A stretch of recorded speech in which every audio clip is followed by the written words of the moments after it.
দেখছেন স্বাধীন সংলাপ, সৌজন্যে আলোক হেলথ কেয়ার হাসপাতাল। এই মুহূর্তে যে নির্বাচন নিয়ে সবচেয়ে বেশি আলোচনা হচ্ছে, সেই নির্বাচন নিয়ে কিন্তু সংশয়ের শেষ নেই।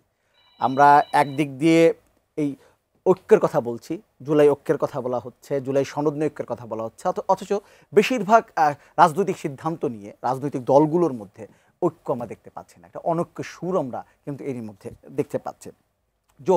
জোট রাজনীতি, জোটের ভিতরে ভিতরে বিভিন্ন রাজনৈতিক দলগুলো, বড় রাজনৈতিক দলগুলো জোটের যে প্রক্রিয়া শুরু করেছে, সেখানে হঠাৎ করেই নির্বাচন কমিশন থেকে যে নতুন একটা আরপি সংশোধন করা হলো, সেখানে এই জোটের রাজনীতি নিয়ে এক ধরনের সংশয় আবার তৈরি হয়েছে। যে জোটেই আপনি থাকেন না কেন, নিজের দলের প্রতীক নিয়ে নির্বাচন লড়তে হবে, এটি নিয়ে একটি নানা ধরনের আলোচনায় কিন্তু চলে এসছে। সব কিছু মিলে আমরা এই বিষয়গুলো একটু নিয়ে আলোচনা করতে চাই। নির্বাচন ও জোট নিয়ে কথা বলবো। আমাদের সঙ্গে দুজন আলোচক আছেন, এটি পরিচয় হয়নি।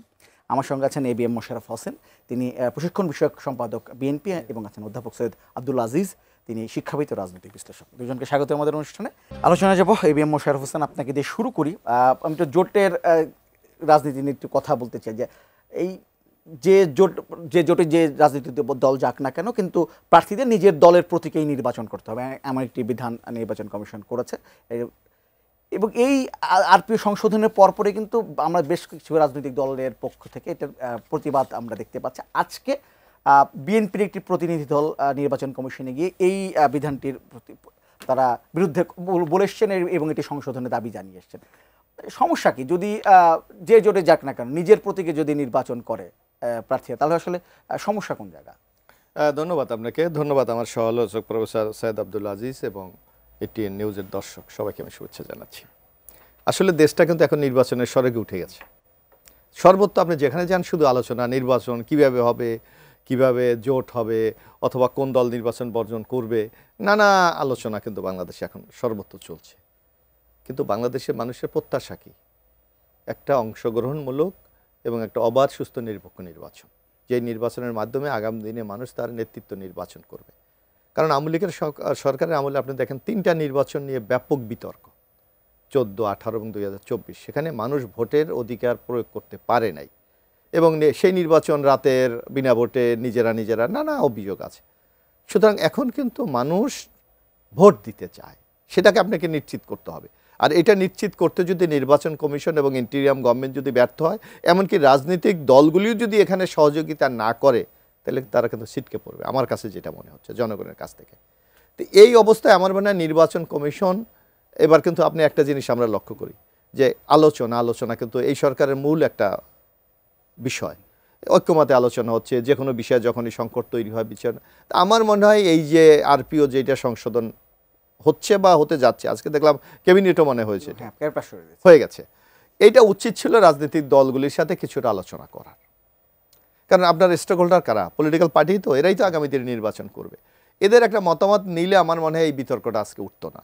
আর বাংলাদেশে তো জোটের রাজনীতিতে মার্কা যেটা নেয়, এই তো রিয়াজ আগেও ছিল।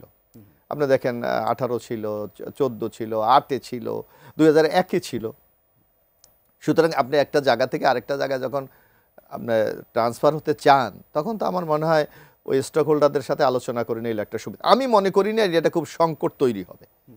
হয়তো নির্বাচন কমিশন তো নানা বিষয়ে তাদের মত পাল্টায়, আবার রাজনৈতিক দলগুলিকে আস্থা নেওয়ার জন্য তারা বিভিন্ন সিদ্ধান্ত গ্রহণ করে। আমার মনে হয় এটা খুব সংকট তৈরি হবে না।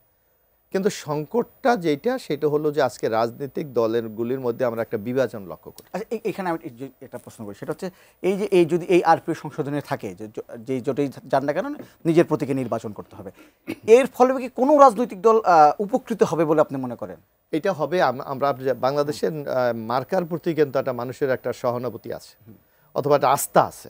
যে এই যেমন আপনার জাতীয়তাবাদী দলের ধানের শীষ, আওয়ামী লীগের ছিল নৌকা, ওই এরশাদ সাহেবের ছিল নাঙ্গল, জামাতে ইসলামের দাঁড়িপাল্লা। এই রকম মার্কার প্রতি কিন্তু মানুষের একটা দুর্বলতা আছে, এটা আপনি অস্বীকার করার কোনো সুযোগ নাই। সুতরাং ওই মার্কাগুলি যদি শরিক দলগুলি না পায়, তাহলে কিন্তু তাদের ভোটের ক্ষেত্রে একটা মারাত্মক সংকট তৈরি হবে। কারণটা হলো কি, আপনার ধরেন অনেক জায়গায় যদি বিদ্রোহ হয়,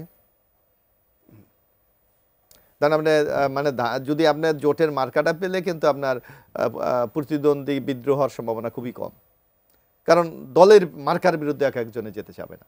আর যখন মার্কাটা অনুপস্থিত থাকে তখন অনেকে মনে করবে এখানে তো আমার একটা সুযোগ আছে, আমার একটা পলিটিক্যাল আইডেন্টিটি আছে, আমার একটা কন্ট্রিবিউশন আছে, আমি রাজনীতিতে মানুষ অনেক নেতাকর্মী সমর্থক আমার সাথে আছে। এই ক্ষেত্রে একটা বিশৃঙ্খল অবস্থা তৈরি হতে আচ্ছা, পারে। এখানে আমি একটা প্রশ্ন করি, সেটা হচ্ছে এমন কি যে যেহেতু আসলে বিএনপি বড় দল, বিএনপি মার্কা যদি না থাকে, আপনি যদি বলছেন বিদ্রোহী প্রার্থীদের একটা সুযোগ আছে বা বিদ্রোহ করার একটা সুযোগ আছে প্রার্থীদের, কিন্তু জামাত ইসলাম তো একটা ক্যাডার ভিত্তিক দল, এবং তারা সেখানে যে আসলে কেন্দ্র থেকে যে নির্দেশনা আসে নেতাকর্মী সেটা একদম মেনে চলে।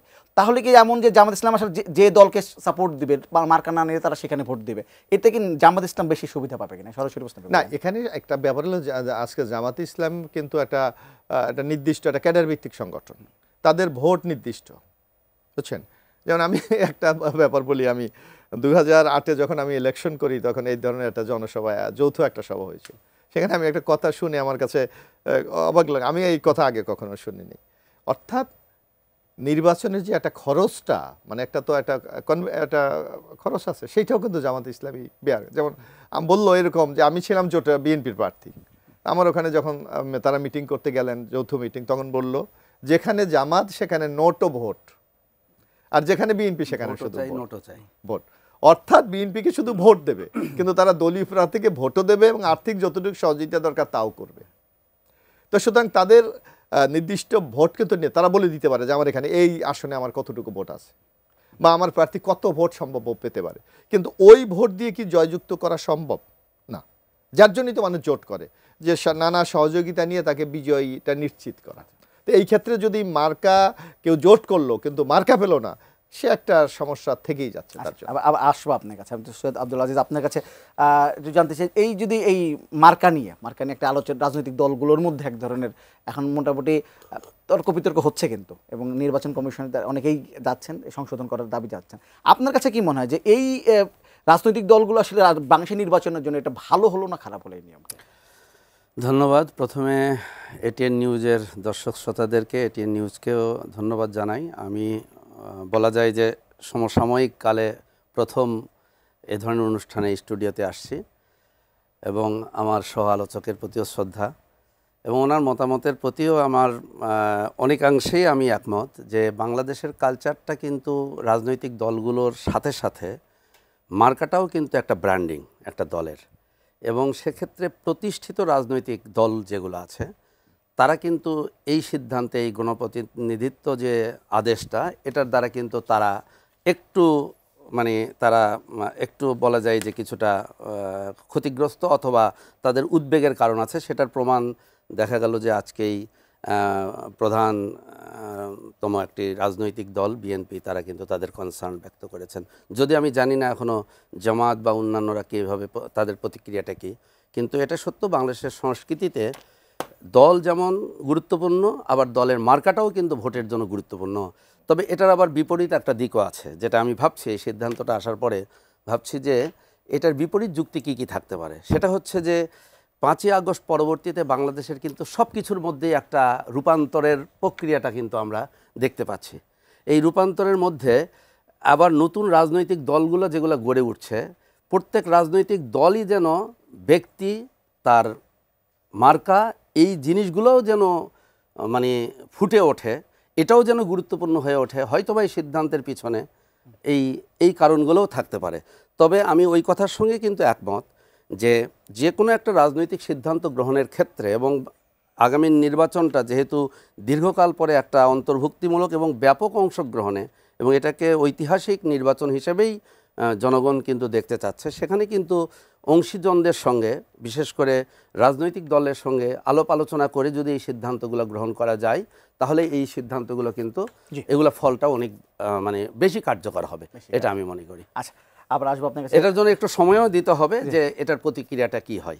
আচ্ছা, বসে আপনার কাছে একটা নিশ্চয় আপনি এরই মধ্যে তথ্য উপদেষ্টার একটি গতকাল একটি বক্তব্য দিয়েছেন, আপনি নিশ্চয় শুনেছেন। আমি যদি 2 লাইন একটু পড়ে শোনাই। তিনি বলেছেন যে সবাই সংঘাতের জন্য মুখিয়ে আছে এবং আপনারা অবশ্যই এটা অল্প কয়েক মাসের মধ্যে দেখতে পাবেন, এবং আমি আশঙ্কা করছি যদি এটার সঙ্গে ধর্মীয় যে দৃষ্টিকোণ এটা যুক্ত হয় তাহলে বাংলাদেশের পরিস্থিতি আরও খারাপ হবে।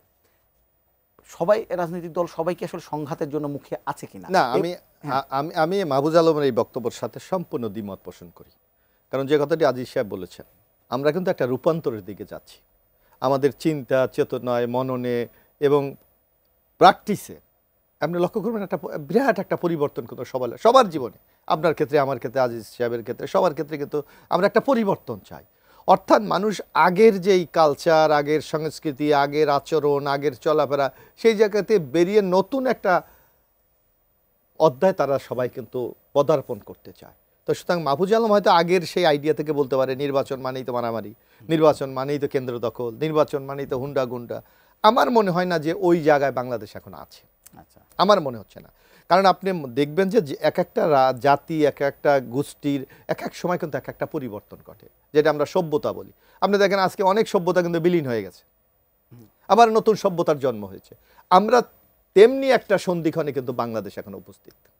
এই সন্ধিক্ষণটাকে যদি আমরা ধারণ করতে না পারি, আমার মনে হয় তারাই এই পথ থেকে ছিটকে পড়বে। কিন্তু একজন একদম সরকারের এত উচ্চ পদে আছেন, দায়িত্বশীল পদে আছেন, সেখান থেকে যে বক্তব্য দিচ্ছেন এভাবে উড়িয়ে দেওয়া কি না? ঠিক হবে? এখানে আমি একটু একটা জায়গায় আমি তার সাথে একমত হতে পারি।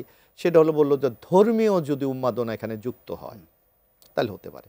কিন্তু আমাদের তো স্পষ্ট ভাষা আছে, আমাদের রাজনীতিতে ধর্মের ব্যবহার চলবে না। এই ক্ষেত্রে ইন্টেরিয়াম গভর্নমেন্ট বা নির্বাচন কমিশনকে কঠোর ভূমিকা নিতে হবে তারা, যে এখানে যাতে ধর্মের কোনো ইটা হয় না। যেমন আপনি এখন ইদানিং বাংলাদেশে কিন্তু এই নির্বাচনে বিশেষ করে আপনারা লক্ষ্য করবেন যে যাদেরকে আমরা আগে ধর্মীয় পীর বলে জানতাম, যাদের মুরিদ অসংখ্য বাংলাদেশে আছে, এটা অস্বীকার আমরা করি না, কিন্তু তারা কিন্তু ইলেকটোরিয়াল প্রসেসে তারা ছিল না। অনেকেই কিন্তু এবার এই প্রসেসে ঢুকে গেছে।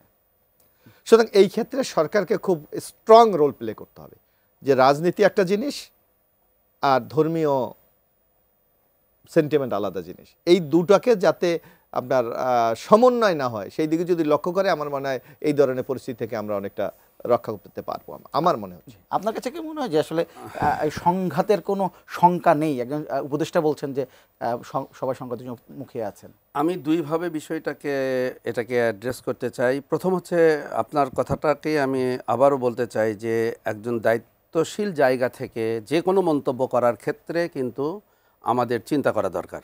এটা সত্য যে আমরা একটু সহানুভূতি হতে পারি যে এই উপদেশটা বয়সে কম, কিন্তু তিনি দায়িত্বে যেটা আছেন সেটি কিন্তু বয়স মানবে না। এই মন্তব্যগুলো কিন্তু খুবই গুরুত্বপূর্ণ। কিন্তু আমরা যদি পজিটিভলি তার কথাটাকে বলি যে হ্যাঁ, বাংলাদেশের সামনে কিন্তু ঝুঁকি আছে, সেটা কিন্তু এভাবে বলাটার মধ্যে আমার মনে হয় তার কথাটা ওইভাবে প্রকাশ পাবে না। সেটি হচ্ছে যে বাংলাদেশকে অস্থির করার জন্য বিশেষ করে পরাজিত শক্তি তারা তো অবশ্যই চেষ্টা করবে যে নানাভাবে। এবং আমরা অতীতে দেখেছি যে ধর্মীয় উন্মাদনা যে শব্দটা প্রয়োগ করেছেন, ঐতিহাসিকভাবে বাংলাদেশ কিন্তু মানে পরমত সহিষ্ণু একটা সংস্কৃতির দেশ। এবং আমি স্পষ্ট করে এখানে বলতে চাই যে 2001 থেকে 2006 পর্যন্ত যে শাসনকালটা ছিল বিএনপি জামাত জোট সরকার বলে যেটা বলা হয়, এবং ওই সময়কালটাকে বলা হয় বাংলাদেশকে ব্র্যান্ডিং করা হয়েছিল আন্তর্জাতিক মহলে, সেটা হচ্ছে এই সময় হলো জঙ্গিবাদের উত্থান। কিন্তু এটাও আমরা জানি যে যখন সর্বপ্রথম বিভিন্ন জেলাগুলোতে বোমা সন্ত্রাসটা হয়, এটাতে দেখা যায় যে এটার পিছনে কিন্তু পরবর্তীতে ওই সরকারের সময় এটার পরিপূর্ণরূপে তদন্ত হয়, কারা এটার পিছনে জড়িত এবং কোন কোন দেশ এগুলোর সাথে আন্তর্জাতিক মহল জড়িত, এগুলো প্রকাশিত হয়, তাদের বিচার প্রক্রিয়া হয়।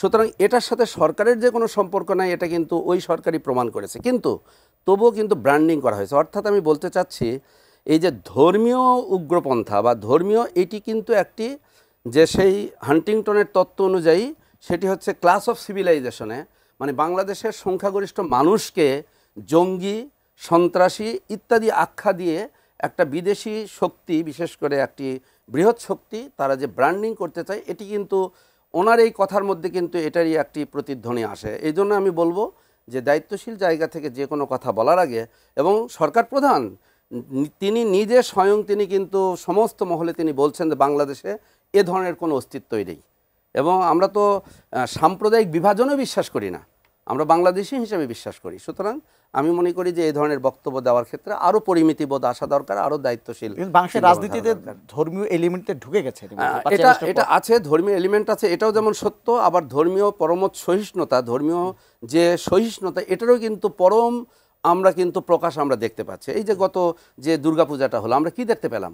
আমার মনে হয় দীর্ঘদিন পরে এবারে দুর্গাপূজাটা এত শান্তিপূর্ণভাবে এবং ভিন্ন ধর্মের লোকেরা এত বেশি অন্য ধর্মের প্রতি তারা যে একটা প্রতিরক্ষা বুদ্ধ তৈরি করেছিলেন, যার ফলে কিন্তু কোনো কিছুই হয়নি। সুতরাং আমার মনে হয় এটাই আমাদের সংস্কৃতি, এটাই শক্তি। আপনি বলেন প্রতিরক্ষা বুদ্ধ তৈরি করেছেন, এটা বাংলাদেশে তারাও নাগরিক, আমরা নাগরিক, তারাও ধর্ম পালন করবে, সেখানে যে প্রতিরক্ষা বুদ্ধ তৈরি করতে হয়, এটাই কি এক ধরনের অস্বাভাবিক তা নয়? না, অবশ্যই এটা অস্বাভাবিক, কিন্তু আপনাকে এটাও মেনে নিতে হবে বিগত সময়ে প্রত্যেকটি পূজার সময়ে বিশেষ করে সংখ্যালঘুদেরকে দিয়ে কিন্তু একটা কার্ড খেলা হয়েছে, এবং এই কার্ড কারা খেলেছেন এটাও কিন্তু মোটামুটি স্পষ্ট।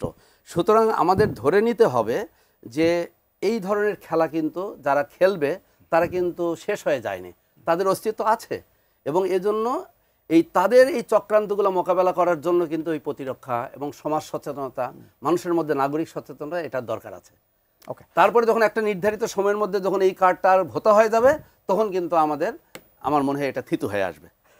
এবি মোশাররফ হোসেন, আপনি নির্বাচনটা হতেই হবে এবং নির্বাচন হওয়ার ব্যাপারে আপনি অনেক বেশি আত্মবিশ্বাসী, যদি এটি আমি ধরে নিই বা আপনার কথা যদি আমি বুঝতে পারি, তাহলে আমি একটু বিএনপি মহাসচিব মির্জা ফখরুল ইসলাম আলমগীর একটা বক্তব্য কালকে তিনি বলেছেন যে কিছু রাজনৈতিক দল নানা টালবাহানা করে নির্বাচনকে পেছানোর চেষ্টা করছে, কিন্তু জনগণ সেই পুরনো রাজনীতির ফাঁদে পা দেবে না, এটি তিনি বলছেন। এই যে রাজনৈতিক দলগুলো যখন নির্বাচন নিয়ে সব রাজনৈতিক দলগুলো ফেব্রুয়ারিতে নির্বাচন একমত হচ্ছে, আবার আরেকটি বক্তব্যে আমরা দেখতে পাচ্ছি যে একই রাজনৈতিক দল অন্য রাজনৈতিক দলগুলো বলছেন যে নির্বাচন পেছানোর একটা টালবাহানা করছেন। নির্বাচন পেছানোর টালবাহানা করছেন কারা? না, এখানে আপনি লক্ষ্য করবেন, আমরা দেখতে পেলাম যে ঐক্যমত কমিশন যেখানে আলোচনার ভিত্তিতে 84টা বিষয়ে কিন্তু ঐক্যমত হয়েছে। হ্যাঁ, কিছু কিছু বিষয়ে রাজনৈতিক দলগুলির নোট অফ ডিসেন্ট আছে, সেখানে একটা রাজনৈতিক দলের আইডিওলজি, তার কৌশল, তার জনগণের কাছে কমিটমেন্ট, সেখানে ভিন্নতা থাকতেই পারে।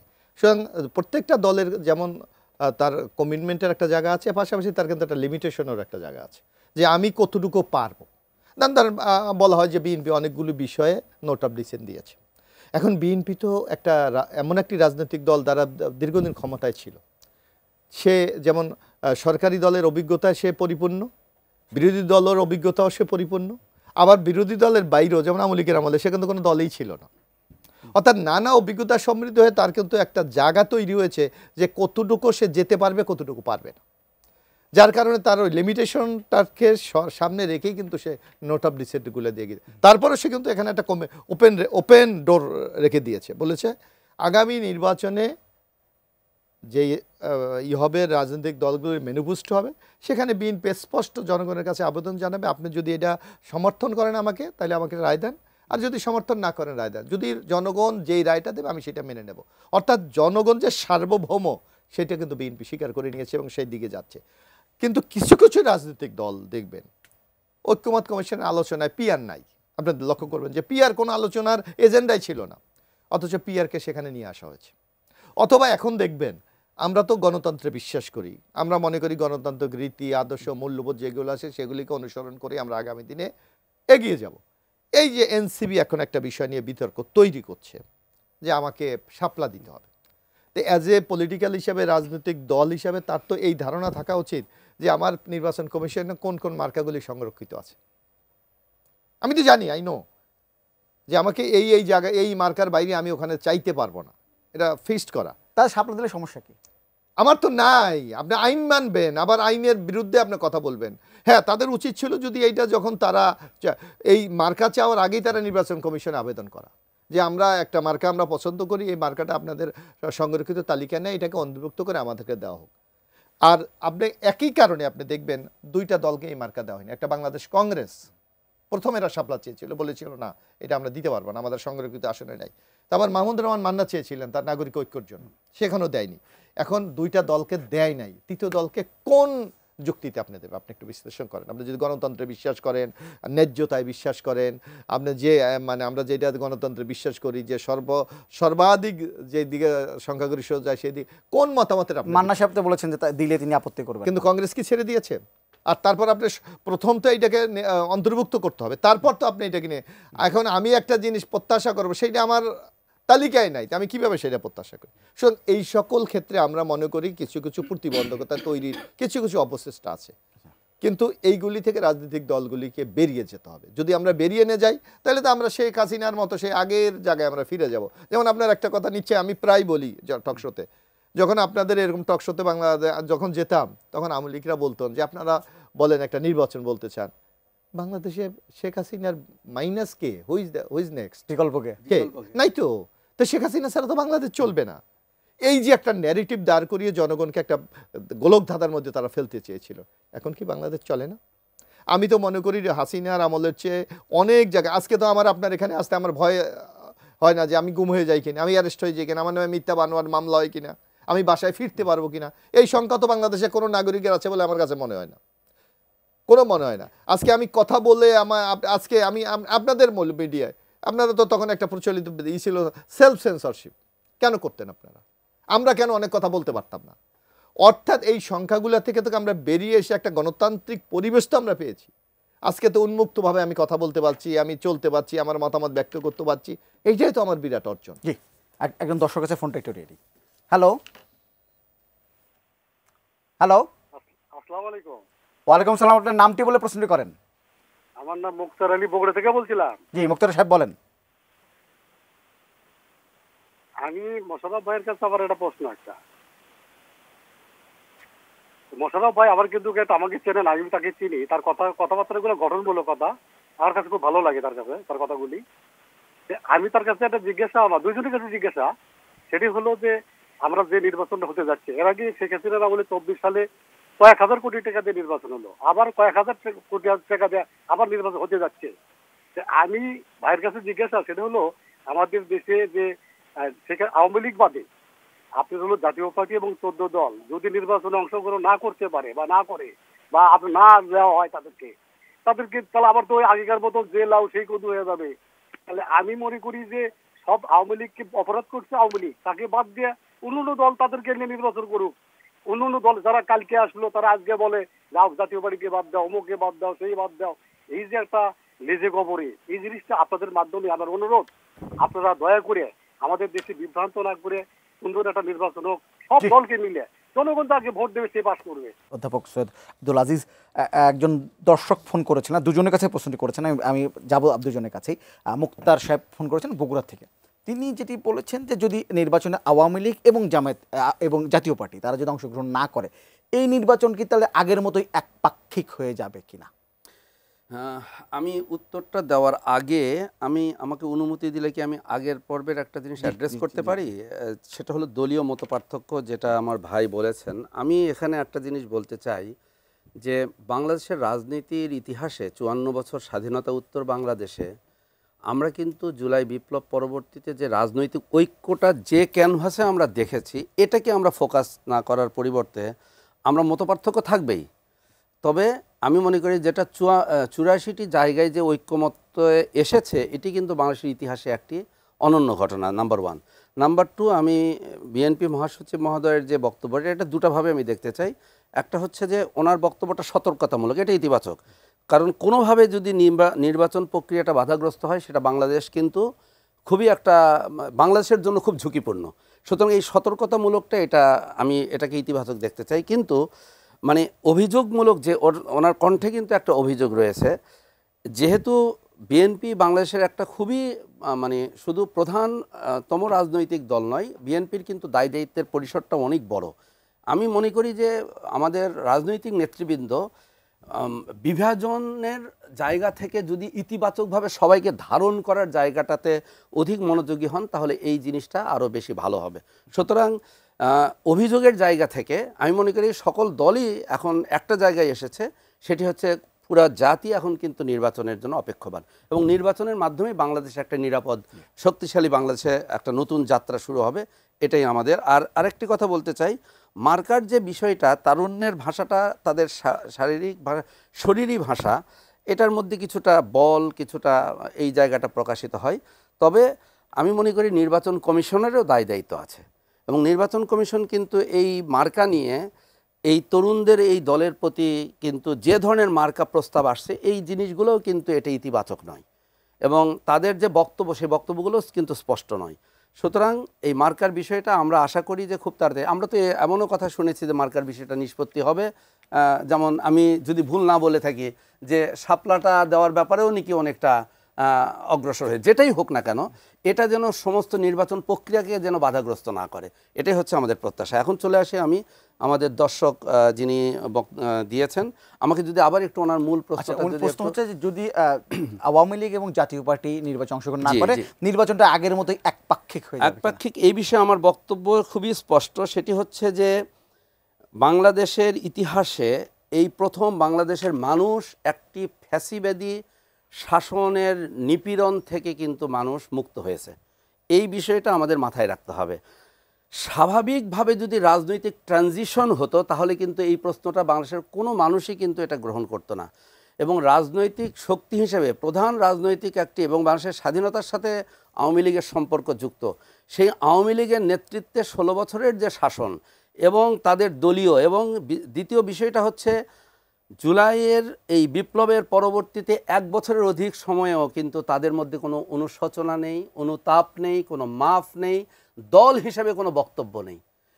এমন অবস্থায় আওয়ামী লীগকে বা জাতীয় পার্টিকে এই নির্বাচনে আমন্ত্রণ জানানো, অন্তর্ভুক্তিমূলক কথার আড়ালে আমন্ত্রণ জানানো মানেই হচ্ছে বাংলাদেশকে কিন্তু গণতান্ত্রিক আড়ালে আরেকটি কিন্তু ফ্যাসিবাদী আরেকটা আরও ভয়াবহ, যদি এটা নিষ্পত্তি না হয়, বিশেষ করে বিচার প্রক্রিয়া যদি নিষ্পত্তি না হয়, আওয়ামী লীগের 16 বছরের অপকর্মের যদি নিষ্পত্তি না হয়, এবং বাংলাদেশ যদি আবার তথাকথিত ইনক্লুসিভনেসের দিকে চলে যায়, তাহলে এটি কিন্তু বাংলাদেশের জন্য, রাষ্ট্রের জন্য একটি বিপদ। আমি আমার সম্মানিত দর্শককে এই কথাও বলতে চাই, হ্যাঁ অবশ্যই, কিন্তু সেটি একটি অপরাধের একটি বিচার উত্তর একটি দল হিসাবে যদি আসবে, এবং আওয়ামী লীগ তো নিষিদ্ধ হয়নি, আওয়ামী লীগের রাজনৈতিক তৎপরতা নিষিদ্ধ হয়েছে। সুতরাং এই বিষয়গুলো আমার মনে হয় সময়ের পরিক্রমায় এটি রাজনৈতিকভাবেই নিষ্পত্তি হবে, এটি হচ্ছে আমার বক্তব্য। মোশাররফ হোসেন, আপনি যদি বলেন যে আসলে একপাক্ষিক নির্বাচনের দিকে যাচ্ছেন কিনা। না, আমি আজিজ ভাইয়ের সাথে আমি একটা জায়গায় আমি একমত, যে দেখেন আজকে আওয়ামী লীগ কিন্তু নিষিদ্ধ নয়, কার্যক্রম নিষিদ্ধ, কারণ তারা যেই অপরাধগুলি করেছে সেগুলোর ইতিমধ্যে আদালতে বিচারাধীন আছে। আমরা আশা করছি যে নভেম্বরের মধ্যে হয়তো একটি রায় আমরা পেতে পারি, হয়তো যেটা যে ধরনের প্রস্তুতি আগাচ্ছে। আদালতের ব্যাপার তো বলা যায় না, যতটুকু আমরা আশা করি হয়তো একটা রায় হয়ে যেতে পারে। তো এখন আদালতের উপর আমাদের ভরসা রাখা উচিত যে আদালত কী সিদ্ধান্তটা গ্রহণ করে, এটা হলো ইম্পর্টেন্ট ব্যাপার। আর আরেকটি ব্যাপার হলো দেখেন, জাতীয় পার্টি এই আওয়ামী লীগের ক্ষমতার মূল ভর কেন্দ্র ছিল কিন্তু জাতীয় পার্টি। প্রত্যেকটা নির্বাচন যখন আওয়ামী লীগ একা হয়ে গেছে, স্বৈরাচার হয়ে গেছে, ফেসিস্ট হয়ে গেছে, তারা কিন্তু ওখানে গিয়ে তাদের বৈধতা দেওয়ার চেষ্টা করেছে। তো সুতরাং আজ পর্যন্ত কিন্তু এই উপলব্ধি কিন্তু জাতীয় পার্টির মধ্যে কিন্তু আমরা দেখছি না, বরং তারা এমনি বলার চেষ্টা করছে। এই যে দর্শক মোক্তার ভাই যে কথাটি বলল যে আমরা যদি ইলেকশনে না থাকি, আওয়ামী লীগ যদি না থাকে, তাহলে এটা তো অংশগ্রহণমূলক নির্বাচন হচ্ছে না। কিন্তু আমাদের মূল কম্পোনেন্টকে, মূল নিয়ামক শক্তিকে জনগণ, যদি আপনি 90% ভোট যদি কাস্ট হয়, তাহলে আপনি কি করবেন? অর্থাৎ জনগণের রায়টার প্রতি আমাদের একটা বিশ্বাস থাকা উচিত। জনগণ যে সিদ্ধান্তটা নেবে, সেই সিদ্ধান্ত যদি সংখ্যাগরিষ্ঠর মতামত, হ্যাঁ যদি মনে করি যে না ভোটে গেলই না মানুষ, তাইলে আমরা মনে করব হয়তো এদের একটা এখনো। তবে বাংলাদেশে আপনি একটা জিনিস লক্ষ্য করবেন, এই যে আওয়ামী লীগের তো একটা নির্দিষ্ট পরিমাণ ভোট আছে, মিনিমাম 25, 30, 35% বা 33% মতো তাদের ভোট আমরা দেখেছি। এই লোকগুলোর মধ্যে কি বিবেক, বুদ্ধি, বিবেচনা কি ছিল? আপনি কি দেখেছেন আওয়ামী লীগ যখন শাসন আমলে ছিল, এই যে নির্বাচন হচ্ছে না, কোনো লোক প্রতিবাদ করার? এই যে আজকে মানুষের গুম হচ্ছে, নির্যাতন হচ্ছে, মিথ্যা মামলা দেওয়া হচ্ছে, অর্থ লোপাট হচ্ছে, আমরা বারবার বলেছি, আপনাদের এই টকশোগুলো বলেছি, তখন আপনারাও বলেছেন যে এগুলিকে আপনারা বিরোধীদের খাতিরে বিরোধী বলেন না, বাস্তবতা আছে এগুলি।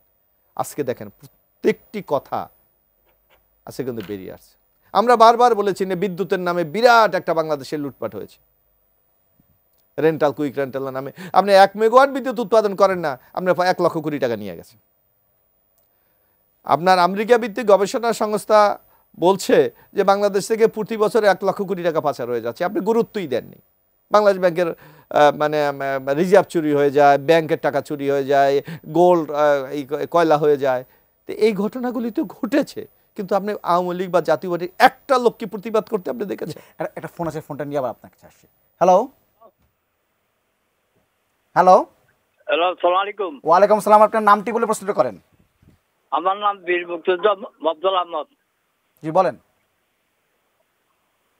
আমি বিদেশ থেকে বলছি। জি বলেন বলেন। আমার প্রশ্ন হইল জামাতের আমির আমেরিকাতে গিয়ে 47-তে আপনার 47-তে 24-29 পর্যন্ত অন্য অভারতার জন্য মাপ পাওয়া হয়েছে। উনি চট্টগ্রাম বাংলাদেশে যেখানে ওর অবস্থান এখানে দাঁড়িয়ে রাজকোট মাঠে যেখানে পাকিস্তানেরা আত্মসমর্পণ করছে ওইখানে দাঁড়িয়ে জনসমাজ ডেকে ওইখানে মাপ পাওয়ার জন্য অনুরোধ করলো। আপনাদের কাছে আলোচকের কাছে এটার বন্ধ চাই। জি ধন্যবাদ। উনি যে কথাটি বলতে চাচ্ছি আমি ওনার সাথে সম্পূর্ণ একমত। আজকে জামাত অপরাধ করেছে কোথায়? বাংলাদেশে। আজকে দেখেন উনি বলেছে 47 সালে। আজকে যেই বক্তব্যগুলি আমরা বাংলাদেশের মানুষ মনে করে যে জামাত এই কর্মকাণ্ডগুলো 47 যখন পাকিস্তান হয়েছে তখন জামাত বিরোধিতা করেছে, 71 যখন মুক্তিযুদ্ধ হয়েছে তখন তারা বিরোধিতা করেছে। এই যে এখন আমরা যে একটা রূপান্তরের দিকে যাচ্ছি গণতান্ত্রিক, এই ক্ষেত্রে কিন্তু তাদের দ্বিমত বিরোধিতা আছে। তো সুতরাং আমার জামাত তার ভূমিকাটা স্পষ্ট করা উচিত, পরিষ্কার। আমি দর্শকের সাথে সম্পূর্ণ একমত যে বাংলাদেশে এসে যদি জামাতের আমির ডক্টর শফিকুর রহমান সাহেব বলেন যে ঠিক আছে এই কারণে আমরা আপনাদের কাছে আমরা ক্ষমা চাচ্ছি, আমার মানে বাংলাদেশের মানুষ সেটা বিবেচনা করবে। কিন্তু বাইরে দাঁড়িয়ে আপনি বলবেন সেটা বাংলাদেশে কত % মানুষ শুনেছে? যারা আমরা সচেতন, হয়তো আমরা টিভি দেখি, আমরা পত্রিকা পড়ি, সেগুলো হয়তো আমরা জানতে পারি। কিন্তু বাংলাদেশের আপামর জনসাধারণ কি এই আমেরিকার এই বক্তব্য শুনছে না। আমি মনে করি এখানেও জামাত ইসলামী একটা খুব সুচতুর কৌশল অবলম্বন করেছে। এই জায়গাতে বেরিয়ে এসে ওপেন জনগণের সামনে বলা উচিত যদি আমরা ভুল করে থাকি আমরা তার জন্য ক্ষমা চাচ্ছি। আমার it is the best way. Syed Abdul Aziz দর্শক যদি ফোন করে। হ্যাঁ, আমি দর্শক যিনি বীর মুক্তিযোদ্ধা আমাদের ভাই, আমাদের অগ্রজ ভাই নিশ্চয়ই প্রশ্ন করেছেন, তার প্রতি পরিপূর্ণ শ্রদ্ধা রেখে আমি একটি জিনিস বলতে চাই। সেটি হচ্ছে জামাতের সম্মানিত আমির তিনি যে বক্তব্য দিয়েছেন আমেরিকায়, আসলে কিন্তু প্রবাসীদের উদ্দেশ্যে ওনার 1 ঘন্টার মতো বক্তব্য আছে, কিন্তু যেভাবে হোক মিডিয়াতে কিন্তু ওনার এই বিষয়টাই হচ্ছে ফোকাস হয়েছে, ওনার কিন্তু সমস্ত বক্তব্যটা হারিয়ে গেছে। তারপরেও যেহেতু বিষয়টা খুবই প্রাসঙ্গিক একটি বিষয় বাংলাদেশের রাজনীতিতে চল আছে, সেটি হচ্ছে যে জামাতের 71-এর ভূমিকা নিয়ে মাপ চাওয়া প্রসঙ্গ। এটা তো উনি অব্যাহতভাবে বলেছেন। বাংলাদেশের রাজনীতিতে তো কোনো রাজনৈতিক দল তো তার কোনো কাজের জন্য মাপ চায় না।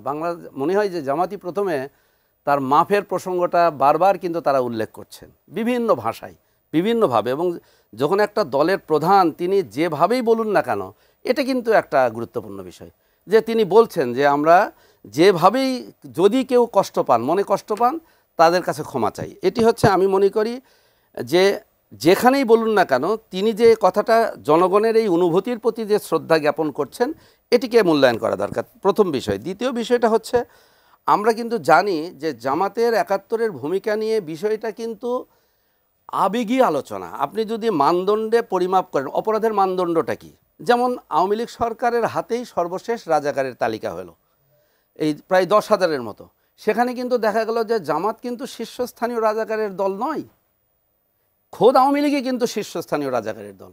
এমনকি 72-এর যে পার্লামেন্টে, 70-এর যে নির্বাচনের যে পার্লামেন্টটা, যে নির্বাচন সংসদ সদস্য, তার মধ্যে একটা উল্লেখযোগ্য সংখ্যক সদস্যরা তারা তো স্বাধীনতা যুদ্ধের পক্ষে ছিলেন না।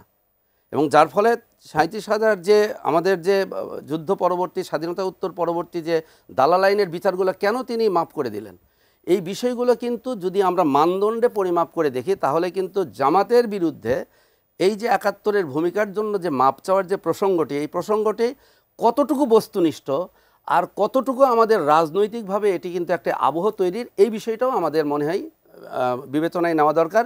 তবে আমি শেষ কথা বলতে চাই, আমি একটা শেষ কথা বলতে চাই। হ্যাঁ, আমি ওই কথাটাই কিন্তু বলতে চাচ্ছিলাম, কিন্তু আমি এই বাক্যটা দিয়ে আপনার ওই বাক্যে চলে আসি যে আমি মনে করি যেটা আমার ভাই বলছিলেন যে আওয়ামী লীগের 33% বা বিএনপির 35%, এই যে ভোটের যে ল্যান্ডস্কেপ, ভোটিং ল্যান্ডস্কেপ, আমরা একটু অপেক্ষা করি, সামনে একটি ভোট আসবে।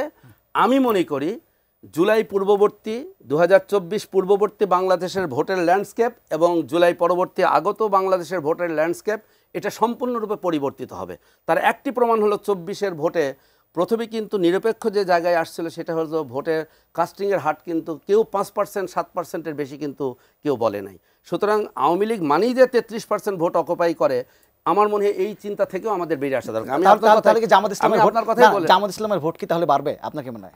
না, আমি অবশ্যই মনে করি এখন বাংলাদেশে কিন্তু পরিবর্তিত, বিশেষ করে ফ্যাসিবাদ বিরোধী লড়াইয়ের আমি মনে করি সবচেয়ে বড় যে দুটি দলের অবদান, একটি হচ্ছে বিএনপি আর একটি জামাত ইসলামী, এবং অবশ্যই এটি বাংলাদেশের নতুন বাংলাদেশের এবং তাদের দীর্ঘদিন আমি মনে করি বিরোধদের দিকে আমি কোনোভাবেই দেখতে চাই না। তাদের যে ঐক্য, তাদের চিন্তার ঐক্য, বাংলাদেশি, তাদের তো রাজনৈতিক সংস্কৃতির ঐক্য আছে, উভয়ই মনে করে বাংলাদেশই আমাদের পরিচয়। আমরা বাঙালি যে জাতির যে সংজ্ঞাটা, এই সংজ্ঞায় জামাত এবং বিএনপি উভয়ের ঐক্য রয়েছে, রাজনৈতিক ঐক্য রয়েছে। যে বিভেদটা আমরা দেখতে পাচ্ছি আমি মনে করি এটি কৃত্রিম এবং এটি হচ্ছে ভোটের একটি রাজনৈতিক সাময়িক। মোশাররফ হোসেন, আপনার কাছে একটু জানতে চাই, এই যে নির্বাচন করবে, এই অন্তর্বর্তী সরকারের অধীনে একটা নির্বাচন হচ্ছে, কিন্তু এই যে কয়েকদিন আগে প্রধান উপদেষ্টার সঙ্গে দেখা করে সবাই, প্রায় প্রতিটি রাজনৈতিক দল ভিন্ন ভিন্ন উপদেষ্টাদের বিরুদ্ধে নানা ধরনের অভিযোগ করে এসেছেন, অনাস্থা জানিয়ে এসেছেন। এই তাদের একটা নির্বাচনের আগে এমন অভিযোগ একটা ভালো নির্বাচনের ক্ষেত্রে তাদের যে আত্মবিশ্বাস বা কর্মস্পৃহা, তাদের একটা বড় ধরনের প্রভাব ফেললো না? এইটা মনে হয় আপনি এই যে রাজনৈতিক দলগুলির যে অনাস্থার একটা জায়গা, এটা আপনি বর্তমান যে তথ্য উপদেষ্টা মাহফুজ আলমের একটা বক্তৃতার পরেই কিন্তু এটা সবচেয়ে বেশি আলোচিত হয়েছে। উনি বলেছিলেন যে প্রশাসনে কি অবস্থা, উনি নিজে বলেছে সাংবাদিক, আপনারা জানেন, আপনি ওই সাংবাদিক সম্মেলনে ছিলেন কিনা, পড়েছি। উনি বলেছে 64টা জেলার মধ্যে 46টা এসপি জামাতের, 64টা ডিসির মধ্যে 36টা ডিসি জামাতের, এবং উচ্চশিক্ষা প্রতিষ্ঠানগুলিতে 70% জামাতেরা দখল করে নিয়েছে। এই কথাগুলি যখনই রাজনৈতিক দলগুলি একটা সরকারের দায়িত্বশীল জায়গা থেকে শুনতে পেল, তখনই তাদের মধ্যে একটা আশঙ্কা জ্বলল, আগামী নির্বাচন কি তাহলে কোনো ম্যানিপুলেট হতে যাচ্ছে, অথবা জনগণের যেই আকাঙ্ক্ষা, সেই আকাঙ্ক্ষার বাইরে কি কোনো উপদেষ্টা কোনো মহল কি এটা চেষ্টা করছেন। এবং এটার সুনির্দিষ্ট কিছু অভিযোগও কিন্তু উত্থাপিত হয়েছে। আপনার নিশ্চয় মনে আছে বিএনপির আমাদের যিনি সিনিয়র যুগ্ম রিজভী আহমেদ ডাইরেক্ট সাংবাদিক সম্মেলন করে বলেছিলেন আরও 6 মাস আগে যে 2টা মিনিস্ট্রি এই সরকার একটা রাজনৈতিক দল বিশেষ করে জামাতের হাতে তুলে দিয়েছে, একটা হলো শিক্ষা মন্ত্রণালয়, একটা স্বাস্থ্য মন্ত্রণালয়। এবং যিনি ক্যাবিনেট সচিব বর্তমানে আব্দুর রশিদ সাহেব, 82 ব্যাচের লোক, 12 বছর সে রিটায়ার্ডে ছিল, 12 বছর। তাকে আপনার ক্যাবিনেটের মতো একটা জায়গায় আসেন যার মাধ্যমে সকল পদায়নগুলি হয়।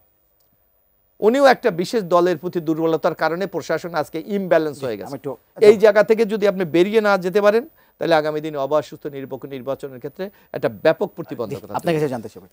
না, আমি মোশাররফ ভাইয়ের সঙ্গে এক অংশের সঙ্গে একমত হয়ে বলছি যে সরকারের যখন একজন উপদেষ্টার দায়িত্বে থেকে যখন খুবই সেন্সিটিভ কিছু মন্তব্য করেন, অবশ্যই সেই মন্তব্যগুলো কিন্তু খুবই এগুলো প্রতিক্রিয়া তৈরি করে, এবং এগুলো কিছুটা আমি বলবো যে দায়িত্বজ্ঞানহীন এবং এ ধরনের এবং তথ্যবিহীন, এবং এগুলো কিন্তু পলিটিক্যাল কিছুটা মানে একটা রেটরিকও তৈরি করে, আবার একই দিকে রাজনৈতিক দলগুলোর মধ্যে কিন্তু পরস্পরের মধ্যে অবিশ্বাসও তৈরি করে, যেটা উনি পরের অংশে বললেন।